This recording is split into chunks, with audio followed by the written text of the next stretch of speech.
जब जम्मू कश्मीर में लोग मजहब की लकीरें खींचने में मशगूल थे और रियासत के दो टुकड़े करने के लिए आमादा भी थे तो एक अखबार शाया हुआ। इसकी प्रोग्रेसिव नेशनलिज्म पॉलिसी की वजह से मुस्लिम कॉन्फ्रेंस टूट गई और नेशनल कॉन्फ्रेंस का क़याम अमल में आया जिसमें हर धर्म और हर फिरके के लोग शामिल थे। नाज़रीन, पिछले एपिसोड में हमने बात करी थी कि कश्मीर में अखबारात का सिलसिला कैसे शुरू हुआ और पहला शाया होने वाला अखबार कौन था। आज हम बात करेंगे उस अखबार की जिसकी वजह से मुस्लिम कॉन्फ्रेंस से नेशनल कॉन्फ्रेंस का क़याम अमल में आया और महाराजा हरी सिंह ने इस अखबार को क्यों बैन भी कर दिया। जी हाँ, हम बात कर रहे हैं रोजनामा हमदर्द कश्मीर की। ये अखबार प्रेमनाथ बजाज ने नेशनल कॉन्फ्रेंस के बानी शेख मोहम्मद अब्दुल्ला के साथ मिलकर शाया किया। इसकी इशाअत की रस्मी रोनमाई 1 अगस्त 1935 को कांग्रेस के सरकर्दा लीडर सैफुद्दीन किचलू ने हजूरी बाग में की। इनॉग्रेशन के दौरान किचलू ने कुछ अहम बातों पर जोर दिया और कहा कि अखबार हमदर्द इंडियन नेशनल कांग्रेस की पॉलिसीज पर अमल पैरा होगा। इन्होंने कहा कि हमदर्द अखबार की वजह से कश्मीर में इंडियन नेशनल कांग्रेस की पॉलिसी को बरोएकार लाने में काफ़ी आसानी भी होगी। इनके मुताबिक अखबार नेशनलिज्म, सेक्युलरिज्म, जमहूरियत और सियासी मुफाहमत पर जोर देगा। 1938 तक हमदर्द अखबार पूरे शबाब पर था और घर घर में पढ़ा जाता था।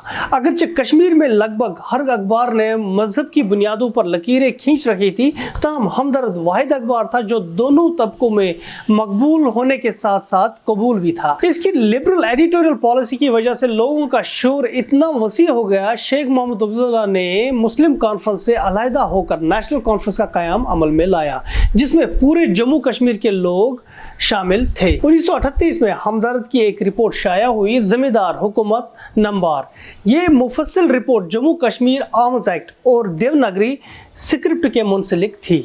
शेख मोहम्मद अब्दुल्ला और प्रेमनाथ बजाज के दरमियान ये रिपोर्ट तनाज़े का बाइस बनी। शेख मोहम्मद अब्दुल्ला आर्म्स एक्ट और देवनागरी स्क्रिप्ट के इम्प्लीमेंटेशन के खिलाफ थे और चाहते थे कि सिर्फ पर्शियन स्क्रिप्ट ही इम्प्लीमेंट रहनी चाहिए, जबकि प्रेमनाथ बजाज का मानना था कि अवाम के हर तबके का ख्याल रखा जाना चाहिए और देवनागरी स्क्रिप्ट को राइज कर देना चाहिए। हालात यहाँ तक पहुँच गए कि बजाज ने 1940 में नेशनल कॉन्फ्रेंस से इस्तीफा दे दिया और इसी के साथ दोनों के दरमियान हमदर्द अखबार की शराकत दारी भी ख़त्म हो गई और प्रेमनाथ बजाज को 3000 रुपये शेख मोहम्मद अब्दुल्ला को देने पड़े। प्रेमनाथ बजाज की सरबराही में अब हमदर्द हफ्ते रोज़ा से रोजनामा बन गया। सरकारी मामलों में दखल अंदाजी करने के साथ साथ अंदरूनी रिपोर्ट्स को शाया करना अखबार का मामूल बन गया, जिसकी वजह से इसकी मकबूलियत में मजीद इजाफा हो गया। 1943 में तब के वजीर आजम कैलाश नारायण हक्सर ने रोजनामा हमदर्द को सरकार की नुक्ताचीनी करने पर भारी जुर्माना किया और इस रकम को सिक्योरिटी डिपॉजिट करने के लिए एक मुकर्ररा वक्त दिया।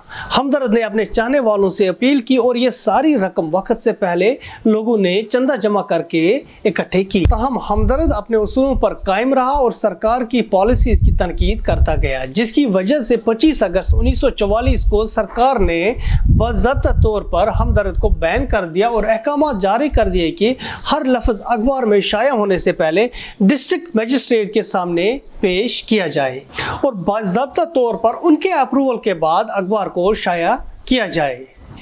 हमदर्द के बारे में कुछ लोग ये भी राय रखते हैं कि शेख मोहम्मद अब्दुल्ला के साथ देवनागरी स्क्रिप्ट और जम्मू कश्मीर आर्म्स एक्ट के तनाज़े के बाद बजाज ने एडिटोरियल पॉलिसी में नुमायां तब्दीलियां लाई और बाकी अखबारात की तरह यह भी मजहबी बुनियादों पर बंटने लगा, जिसकी वजह से इसकी मकबूलियत में काफ़ी कमी भी वाक़या हो गई। नाजरीन, ये तक कश्मीर स्टोरी का 5वां एपिसोड। इस तरह के मजीद वीडियोस देखने के लिए आप हमारे यूट्यूब चैनल पर आ सकते हैं। हमारा फेसबुक पेज भी है, हमारा ट्विटर अकाउंट भी है जहां पर आप हमें फॉलो कर सकते हैं। इसके साथ साथ आप इस तरह की खबरें पढ़ सकते हैं और हमारा पता है खबरुर्दू.com।